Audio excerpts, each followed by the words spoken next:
Hey, I hope that you've enjoyed your first 2 weeks of the course. So far, you've learned about the UX design career field, explored common UX design frameworks, and learned about user-centered design. You also spent some time with my colleague Shabi to understand equity-focused design and the importance of accessibility in the design process. Now it's time to switch gears and learn about the world of design sprints, including the phases of a design sprint and how to plan and participate in one. You'll also learn about retrospectives, which are a way to reflect on a design sprint and identify areas of improvement to implement into your designs. Okay, let's get to it. Hey, welcome back. So far, we've covered common terms, frameworks, and tools that entry-level UX designers should know. We've also talked about the importance of user-centered design and why UX designers should focus on equity in the design process. Let's start with a little exercise. Take a look around the room you're in right now. Notice the shape of your table and the ergonomics of your chair. What about the device you're using to play this video on right now? All that stuff and almost everything else around you started off as a design problem or a design challenge. So, how does something go from a design challenge to an actual user-centered product? One way is through design sprints. A design sprint is a time-bound process with 5 phases, typically spread out over 5 full 8-hour days. The goal of design sprints is to solve a critical design challenge through designing, prototyping, and testing ideas with users. At Google, we use design sprints to answer questions, define product directions, figure out cross-team strategies, and even build team culture. For example, I was recently a part of a design sprint for Google's transparency report. The goal was to better understand how our users experience the reports. We also discussed the website's goals, values, and future vision. Design sprints generally include 5 phases: understand, ideate, decide, prototype, and test. We'll come back to these phases and investigate each one later. So, what makes a design sprint so useful? For one, design sprints save time. With a sprint, your team can cut the decision-making process down from several months to a single week. Sprints also create an effective path to bring a product to market. Sprints prioritize the user, putting their needs front and center. And sprints allow you to fast forward into the future to test your product and get customer reactions before making any expensive decisions. Running a design sprint is like using a superpower. With all these benefits, you'd think every product team would want to run design sprints. But that's not always the case. Before launching into a design sprint, you need to review your design challenge and ask yourself these key questions. Are there many potential solutions to your design challenge? Does the design challenge require people from cross-functional teams to weigh in? Is the design challenge's scope wide enough for a sprint? If you answered yes to any one of these questions, a design sprint might be the right move. All right, so you've got the basic idea behind design sprints down. Now you know what a design sprint is, the benefits of running a design sprint, and how to identify when to use a design sprint. Next, let's check out each phase of the design sprint process. Hi again. Let's think back to those 5 design sprint phases we introduced earlier. Understand, ideate, decide, prototype, and test. Now, we're going to go beyond introductions and really get to know each phase. A traditional design sprint lasts 5 days, with each phase taking up to 1 full day. The whole process is super hands-on. Creative collaboration is at the core of every phase. Let's explore how a team might conduct a design sprint. Imagine you're a UX designer for a company called Cycling Enthusiasts. Your latest app lets cyclists track their distance ridden and calories burned. Sadly, the app's sales have started slumping. kind of like how your energy would start slumping if you had actually taken a long bike ride today. So, how can a design sprint solve this problem? Let's find out.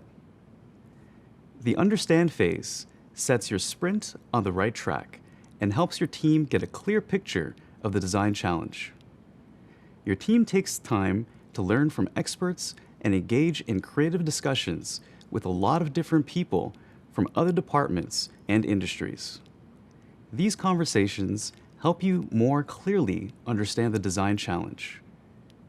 But what's the first rule of UX design? The user comes first.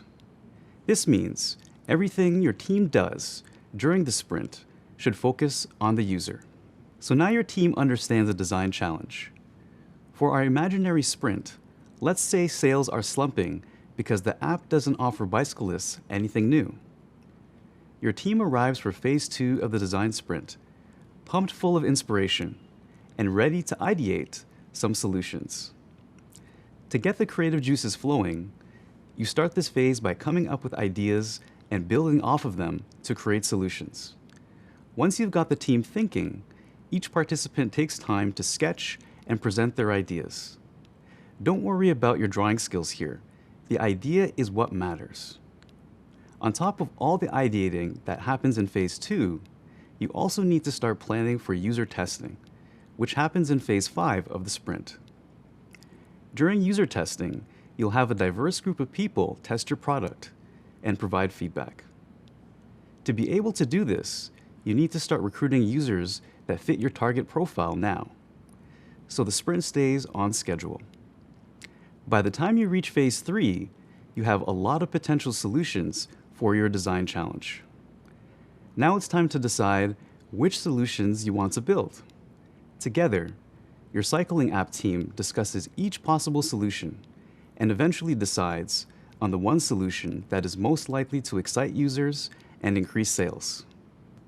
For example, the solution might be a feature that uses the cyclist's location to create customized routes that meet their fitness goals. Sounds pretty cool, right? Finally, you'll wrap up the day by creating a step-by-step blueprint for your prototype. Next, phase 4, prototype time. You're now ready to build the first version of your new app feature. At the end of this phase, you don't need a finished product, just something realistic enough to test with users. By focusing only on what the user experiences on their screen, your team creates a working prototype of the new customized routes feature. Way to go! During this phase, you also finish prepping for user testing by confirming the test schedule, finalizing interview questions, and making sure your prototype is good to go. All right, it's been a busy week, but you did it. You reached the final phase, testing. Now it's time to put your prototype in front of users. As users test your prototype, you observe how they react and then interview them about their experiences. Your team gains critical insight about changes that need to be made before you launch the new feature. To recap, the 5 phases of design sprints are: understand the scope of the design challenge, ideate possible solutions, decide on the most viable solution, create a workable prototype, and finally, test that prototype with actual users. Congrats! You made it to the end of the sprint. Now your team knows exactly what to adjust before launching the new cycling app feature. Promotions for all! Design sprints are a big part of the UX design world, so you'll probably participate in a lot of them, and even lead a few someday. Coming up, we'll explain why design sprints are beneficial to UX designers. Ready to learn even more about design sprints? Me too! From tech to finance to retail, future-forward companies in all kinds of different industries use design sprints to solve complex problems. In other words, sprints are pretty much a game changer. But what makes design sprints beneficial? And why are they so darn popular? Here's what a few seasoned UX designers have pointed out. First, in design sprints, it's all about the user. Sprint participants make sure the design challenge is always focused on the user and their needs. After all, it's the users who ultimately decide if your product is successful, right? Second, sprints value every person in the room, from the office intern to the senior stakeholder. Including people from lots of disciplines and experience levels is a key part of the process. Why? Because considering all angles of the problem and the solution means the best ideas will rise to the top. Next, sprints give the core team time to focus solely on the design challenge. Think about it. 5 workdays devoted entirely to distraction-less, gadget-less creative collaboration. Now, that's a recipe for some serious problem solving. Also, sprints lower the risk of an unsuccessful market debut because the team gets feedback from real users and can make critical adjustments before the product launches. And finally, sprints are versatile because they can be scheduled at any point during your project. When a challenge arises, you've always got the design sprint option in your back pocket. So, are you sold on the benefits of a design sprint yet? Awesome. Next, let's focus on how to plan an effective one. Hey, nice to see you again. As an entry-level UX designer, you probably won't be expected to lead a design sprint, but it's still helpful to know what it takes to plan a successful one. Let's check out some of the basic ideas. First up, user research. If you're lucky enough to have a dedicated researcher on your team, they can own this step. If not, well, you might be taking it on yourself. User research is always the first step in any sprint planning process. Your research should focus on the user problems you're trying to solve during the sprint. You don't have to detail out a specific problem right away, but getting a rough idea of what your sprint will focus on will help you decide which research methods make the most sense. We'll discuss different research methods in more detail later. Next, it's time to call in the experts. If you're planning the sprint, it's up to you to schedule short talks with colleagues or industry experts. You'll listen to these info-packed talks during the understand phase of the sprint. A good talk helps clarify the problem your sprint is trying to solve. Keep in mind, the more experts you bring in, the more schedules you have to accommodate. So start planning early. We promise it'll be worth it. Step 3, find the right space. Sounds a little obvious, right? But trust me, booking the right room can make all the difference. It's important to ensure that the space allows all employees equal opportunities to perform their job. Let's talk about a few things you should look for. Whiteboards to capture your ideas or hang sticky notes, acoustics so participants can hear each other easily, accommodations for anyone who needs them, and comfortable furniture that you can move around easily. You're going to be spending a lot of time in this room, so get cozy. Once you've found the right space, it's time to gather supplies. If you're planning the design sprint, it's your job to make sure everyone has what they need to participate, kind of like a teacher handing out classroom supplies. Some essentials include markers, sticky notes, and a lot of snacks and water. On to step 5, establish the rules of the sprint. If you want this to be a gadgetless, distraction-free zone, now's the time to say so. Figuring out the ground rules in advance sets the tone for the sprint, gets everyone on the same page, and helps your team stay focused. So you've done your research, called in the experts, found the right space, gathered supplies, and established your sprint rules. What's next? Step 6 is planning introductions. This can be pretty important since sprints involve cross-functional teams that may have never met before. We all know icebreakers can be a little cheesy, but they're still a great way to help your team get comfortable with each other. Plus, choosing icebreakers that are relevant to your sprint can motivate your team and put them in the right mindset. Here's an idea for an icebreaker. Ask everyone to talk about a time they call customer service to complain. This puts the team in the shoes of a user, exactly where you want them to be when solving UX design challenges. All right, we made it to the final step, post-sprint planning. That means thinking about what will happen after the sprint wraps up, like how your team might use what you've learned to achieve other goals. To do this, you need documentation. Make sure you enlist a few people to help document the design sprint by taking pictures, collecting sticky notes, and jotting down ideas. Okay, let's recap the sprint planning basics. To prepare for a design sprint, you'll need to conduct user research, schedule talks with experts, find the right space, gather supplies, establish ground rules, break the ice with your team, and plan out post-sprint action items. Sound about right? Awesome. Let's keep going. Up next, we'll walk through a design sprint brief. Hi again. So we've covered the basics of sprint planning. Now, let's build a 5-day design sprint brief. The sprint brief is a document that you'll share with all of your attendees to help them prepare for the sprint. Let's check out the things that make up a design sprint brief. Start with the design sprint challenge. This introduces your team to the sprint objectives. Think back to the cycling app from earlier. If you created a brief for that sprint, the design challenge might be, build exciting new features for the cycling app in time for relaunch later in the year. Next, you need to identify the key deliverables, meaning what your team actually wants to create by the end of the sprint.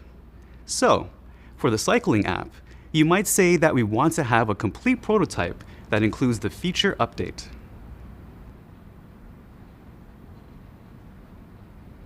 Then, it's on to logistics. First, everyone participating in the sprint needs to know where the sprint will happen and when it will be held. You also want to list who's attending and the name of the sprint leader.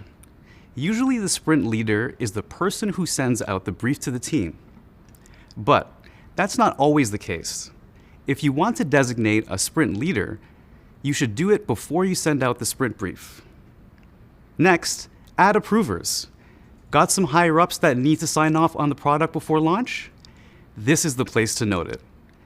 So if your cycling app needs the official approval of Miss Cycling Enthusiast, CEO, before launching, the sprint brief should mention it. Your sprint brief should also include a list of resources. For short-term sprints, there's probably a team already assigned to this project. For long-term sprints, you may need to create a plan to secure additional resources. For example, with the cycling app, you might need to assign resources from engineering to take on the work needed to launch the new feature. Next, we have the project overview, where you should explain the current state of the project, call out roadblocks that stand in your way, state early wins if you have any, and outline the estimated launch plan.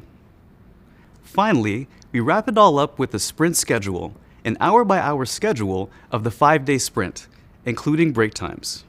This lets people know what to expect and gives them time to prep so that you can keep things moving along during the sprint. And you're done.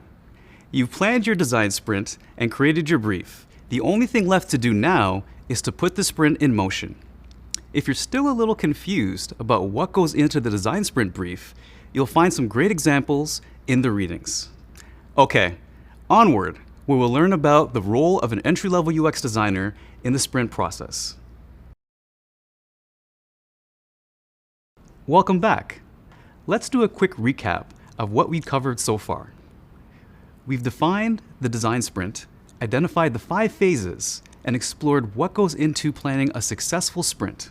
Now, you're probably thinking, that's great, but where does a newbie UX designer like me fit into all of this?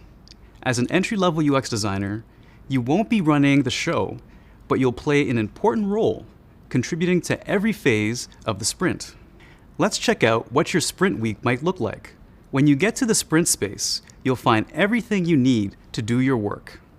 You'll have office supplies, water to drink, and maybe some snacks. The sprint leader will welcome everyone and lay out some ground rules. For example, you might have to give up your phone and keep your laptop closed until the end of each day. There might also be a team icebreaker, like the example mentioned earlier. Once everyone is settled in, it's time to get started. The first day is the understand phase, where you'll get a clear picture of the design challenge.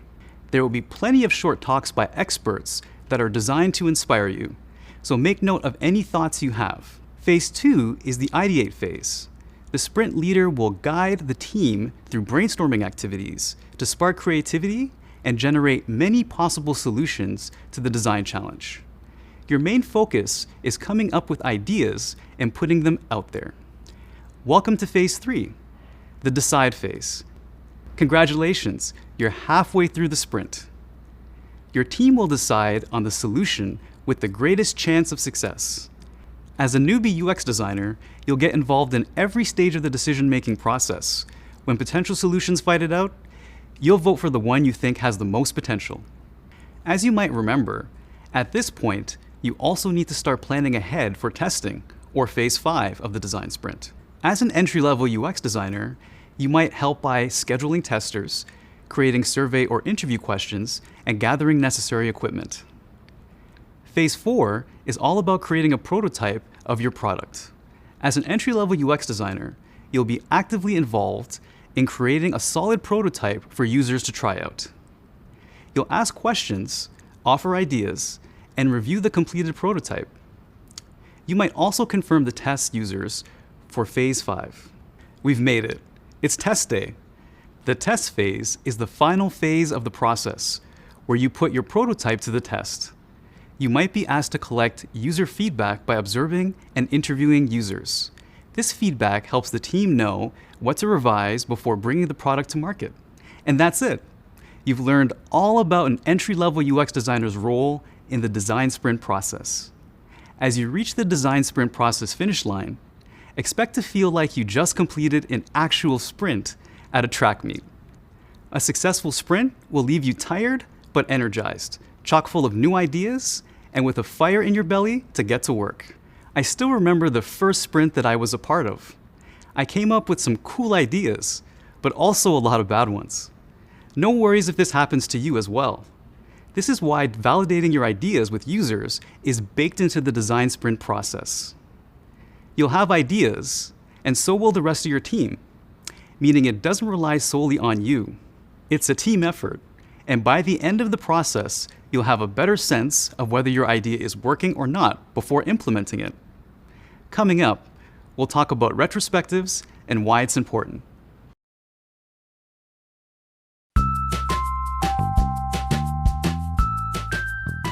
My name is Jason, and I am an interaction designer at Google. The goal of a design sprint is to take really complex problems and come together with other people on your team, like product managers, engineers, and marketing, and try to solve that problem together.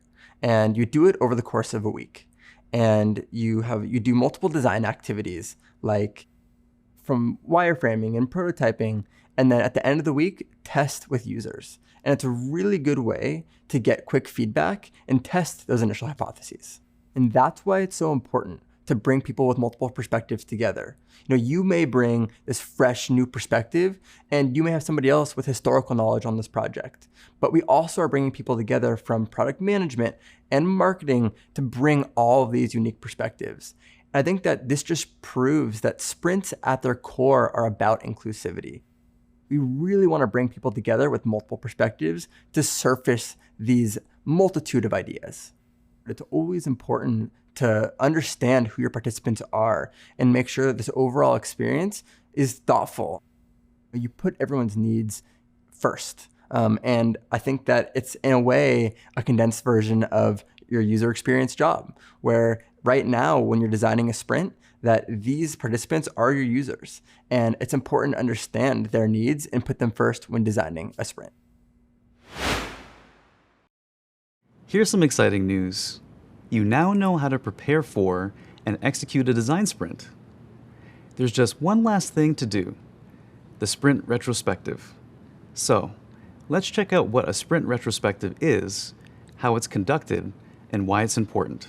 We've all experienced seeing someone make the same mistake over and over again. Chances are, we've sometimes even been that person. What if there was a way to stop making mistakes for good? Well, that's exactly what retrospectives do. The retrospective is a collaborative critique of the team's design sprint. We usually do retrospective meetings immediately following the sprint so that everyone's thoughts are fresh. Retrospective meetings don't have any particular agenda. The goal is to make sure everyone who took part in the sprint has a chance to give feedback. The two key questions we aim to answer in the meeting are, what went well and what can be improved? The person who led the sprint will guide the conversation, and someone will take notes so that the team can use the feedback to make the next sprint even more productive. Retrospectives are super useful. They can help you to work better as a team, improve how you communicate with clients, and even point out areas where you can grow as an individual. Retrospectives are all about empowering, not shaming. If something didn't go well, this is your chance to make sure you have the resources and the tools to do better next time. One of the most effective retrospectives I took part in was one where people actually felt comfortable contributing, and we focused on continuous improvement. Speaking of retrospectives, let's recap what we learned. We now know what a design sprint is, what's involved in each design sprint phase, and how to plan a design sprint. We highlighted where you, as an entry-level UX designer, fit into the design sprint process. And we learned about the importance of sprint retrospectives. Next up, we'll focus on how to build a professional presence. But first, we've got your next assessment. You've got this. And if you need any refreshers, you can always review. Good luck. And that's a wrap. I hope you've enjoyed learning all about design sprints this week. Let's do a quick review of what we've covered. First, you learned what a design sprint is and the benefits it offers. Then you moved on to what an entry-level designer's role is in a design sprint before finishing with design retrospectives. I hope all of this information was valuable. See you next week.